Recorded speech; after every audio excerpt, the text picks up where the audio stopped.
সালথাং ত্রিপুরা হাঙ্কর পরিষদनि সহ জেলা সভা PTZP 2024-25 rang bisi tei DPDP 2025-26 rang bisini bijap karimung panda songtjakha 4 salo Salthang Tripura Hankor Porishodni conference holo bijap karimung pandao faimanjakha Hankor Porishodni Sabhapati Biswajit Shil ATM Mega Joino Nokhobui Hankor Porishodni Adong tei block ni chairman CMO tei manjakha Salthang Tripura block ni video Nokhobui juda juda Adong rok 2024-25 অর্থ বছরের যে হিসাব সেই হিসাব এবং আগামী এই বছরের যে পরিকল্পনা সেটাকে নিয়ে একটি পুস্তিকা আমাদের পশ্চিম ত্রিপুরা জেলা পরিষদের পক্ষ থেকে সেখানে প্রকাশ করা হয়। তো আমাদের জেলা পরিষদের সমস্ত সদস্য সেখানে উপস্থিত ছিলেন।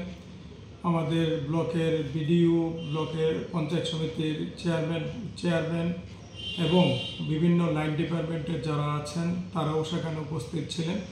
তো সেই জায়গায় আমাদের গত বছর কী কী কাজ হয়েছে তা তুলে ধরা হয়েছে এবং আগামী বছর কী কী হবে তাও তুলে ধরা হয়েছে। তাছাড়া বিভিন্ন বিষয় নিয়ে লাইন ডিপার্টমেন্টের লোকের কথা হয়েছে। আমরা আমাদের পশ্চিম ত্রিপুরা জেলা পরিষদের সমস্ত সদস্য এবং পঞ্চায়েত সমিতির যারা চেয়ারম্যান, ভাইস চেয়ারম্যান, বিডিও যারা আছে, বিভিন্ন লাইন ডিপার্টমেন্টের যারা আছে, আধিকারিক যারা আছে, সবাইকে নিয়ে আমরা এই পশ্চিম ত্রিপুরা জেলা পরিষদকে একটা উন্নত জেলা পরিষদে সেখানে পরিণত করব, যেটা আমাদের রাজ্য তথা ভারতবর্ষের মধ্যে একটা ভালো জায়গায় পৌঁছাতে পারে। তার জন্য আমরা চেষ্টা করব। আপনারা জানেন আমাদের রাজ্য এবং কেন্দ্র ডাবল ইঞ্জিনের সরকার চলছে, আমাদের মোদিজি এবং মানিক সাহাজি।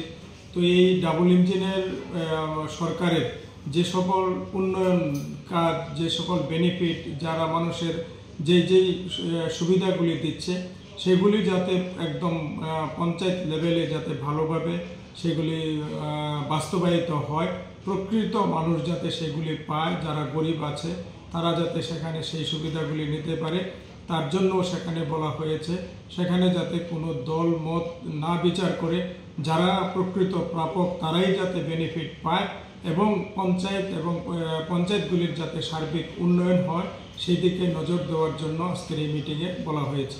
তো আমাদের জেলা পরিষদে কোনো কাজ করে না, সেখানে হয়তো কোনো ডিপার্টমেন্টকে দিয়ে দেওয়া হয় বা ব্লককে দেওয়া হয়, তারাই সেই জায়গায় কাজ করে। সেই জন্য সেদিকে জলের জন্য করা হয়েছে, বিভিন্ন রাস্তাঘাট সেখানে করা হয়েছে, বিভিন্ন বেনিফিশিয়ারি দেওয়া হয়েছে, সেখানে সেলাই মেশিন, গরু, ছাগল থেকে শুরু করে বিভিন্ন ধরনের সেখানে জিনিসপত্র দেওয়া হয়েছে। তাছাড়া যাত্রী শেড বানানো হয়েছে, বিভিন্ন ধরনের কাজ সেখানে হয়েছে। তো আগামী বছরও সেগুলি হবে, বিভিন্ন পঞ্চায়েতের মধ্যে সেগুলি বাস্তবায়িত হবে। আসার আগে আমাদের এই রাজ্যে প্রায় 2.5% বাড়িতে সেখানে জল পৌঁছেছিল। তো এখন আমাদের প্রায় 70-80% জল সেখানে পৌঁছে গেছে। তো কিছুদিন ধৈর্য ধরতে হবে, আমাদের জল 100% বাড়িতে আমাদের পৌঁছে যাবে। অনেক জায়গায় অনেকগুলি পঞ্চায়েতে সেখানে 100% জল হয়ে গেছে, আর যেগুলি হয়নি সেগুলি অতি দ্রুততার সাথে সেখানে 100% বাড়িতে জল পৌঁছে যাবে। সেটা জল জীবনের মিশনের মাধ্যমে সেটা প্রত্যেকের বাড়িতে যে বিশুদ্ধ পানীয় জল সেটা পৌঁছে যাবে। আর রাস্তাঘাট প্রচুর পরিমাণে রাস্তাঘাট সেখানে হচ্ছে, আমাদের পঞ্চায়েতগুলিও রাস্তা করছে, তাছাড়া PWDও তাদের যে রাস্তাগুলি সেগুলি করছে, আমাদের RDO করছে। তো রাস্তার সমস্যা কিছু আছে, সবগুলি এখনো শেষ হয়নি আমাদের গ্রামীণ অঞ্চলে।